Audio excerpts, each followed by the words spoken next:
Buenos días.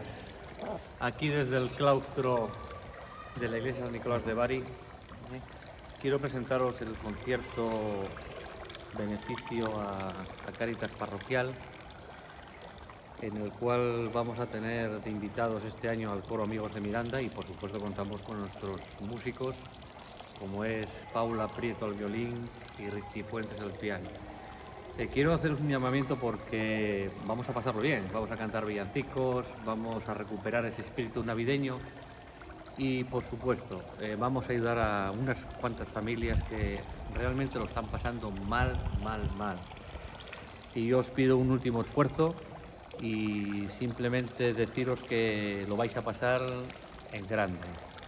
Os animo a venir el viernes 16 de diciembre a las 20:45 a la iglesia San Nicolás de Bari, en el cual os pido que traigáis una pandereta o algo para poder cantar y poder disfrutar y recuperar esa alegría y pensar que, ante todo, que hay gente que mientras nosotros tenemos esa tableta turrón, hay gente que no la tiene.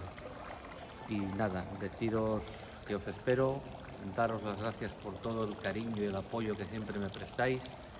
Y bueno, me despido con aquello que dice: una bandereta una bandereta suena. Yo no sé por dónde irás, al Mirandillo, Arandandillo, al Mirandillo, Arandandán, cabo de guardia alerta está.